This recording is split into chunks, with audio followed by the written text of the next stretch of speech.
Film की शुरुआत में हम दो बच्चों जो बहन भाई थे उन्हें देखते हैं। इनमें लड़के का नाम टोनी था जो इस वक्त अपना एक मिशन कर रही थी, क्योंकि ये दोनों बच्चे स्पाई किड्स थे। स्पाई यानी जासूस बच्चे जो सीक्रेट सबसे छुपकर मिशन करते हैं और इन्हें सीक्रेट एजेंट्स भी कहा जाता है। अब यहाँ काफी सारी मुश्किलात का सामना करने के बाद इन बच्चों को लगने लगा जिससे हम इस मिशन को हल नहीं कर पाए। अब यहाँ से कहानी आ जाती है 24 घंटे पहले, जहाँ पर दोनों बच्चे अपने घर पर थे और टोनी एक छोटी सी लॉकर से कुछ कार्ड चुरा लेता है। अब तभी यहाँ टोनी के डैड आबे जो खुद स्पाई थे, लेकिन वो हमेशा अपने बच्चों को गैजेट से दूर रखा करते थे, यानी कि mechanical electronic tools device machines वगैरह। उसकी मोम भी स्पाई ही थी। उनके मोम डैड को पता था कि हम स्पाई हैं, तो इस वजह से कोई भी हमारे गैजेट्स में घुस सकता है और चुरा कर उन्हें हैक भी कर सकता है। अब आज उनकी एनिवर्सरी शादी की सालगिरह थी, इसलिए दोनों फैसला करते हैं कि हम अपने बच्चों को आज बता देंगे कि हम स्पाई हैं, क्योंकि बच्चे ये बात नहीं जानते थे। लेकिन काफी हिम्मत करने के बाद भी वो ये बात अपने बच्चों को नहीं बता पाते। इसके बाद वो दोनों अपने ऑफिस जाने के लिए निकलने लगी, जहाँ तभी उन्हें एजेंट्स का सीनियर मिशन देता है कि कुछ अनजान लोग उनके ये ऑफिस में घुस गए और अब वो मेन सिस्टम सर्वर रूम में भी जा चुके हैं। आज का उनका मिशन उन अनजान लोगों को मार गिराना है। अब यार टोनी के डैड के पास एक घड़ी थी जिसमें एक ऐसा एक्सेस कंट्रोल था कि उसकी मदद से किसी भी टेक्नोलॉजी में वो घुस सकते थे, फिर चाहे दुनिया की कोई भी जगह हो और वहाँ कैसा भी कोड हो, ये उसे क्रैक करके तोड़ सकते थे। हम भी कोड करके बदल कर खत्म भी कर सकते थे। अब टोनी के डैड के पास जिस तरीके का खास खुफिया कोड था उसका नाम आर्मागेडन था। ये लोग स्पाई वाले रूप में वहाँ जाते हैं। अपने महारतों से वो शानदार लड़ाई करके इन्होंने 4 लोगों को तो मार दिया, लेकिन तभी इन्हें याद आया कि ये 5 लोग थे, तो 5वां कामयाब। इनका ये सोचना ही था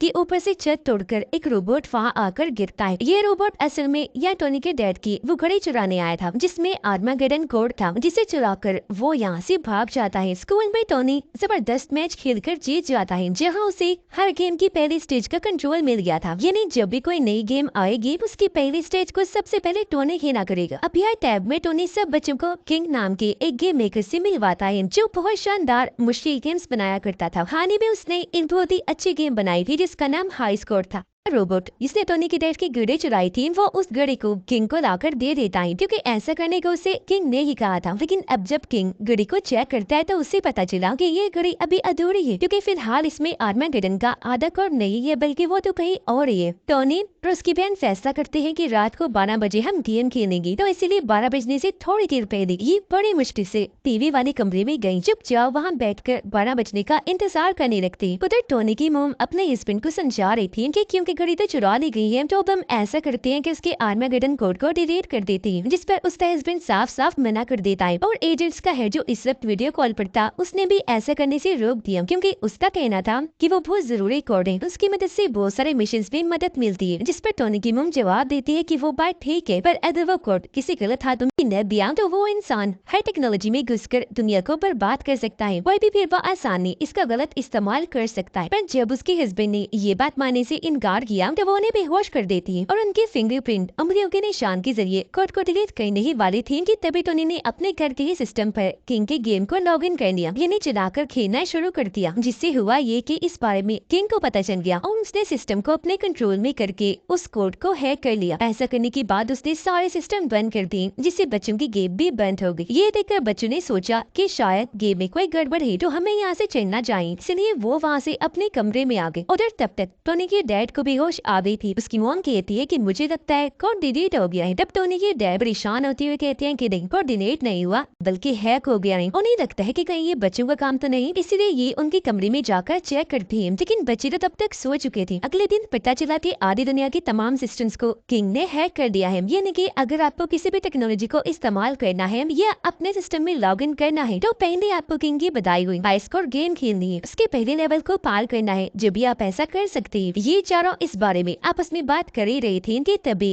किंग के गेम की कार्टून कैरेक्टर अपने हथियारों के साथ इनके घर में घुस गए और यहाँ हमला बोल देते। पर टोनी के मोम डैड उनका सामना करने लगे। ये उन्हें किक्स करके टांग मान के गिराकर बर्बाद कर देते।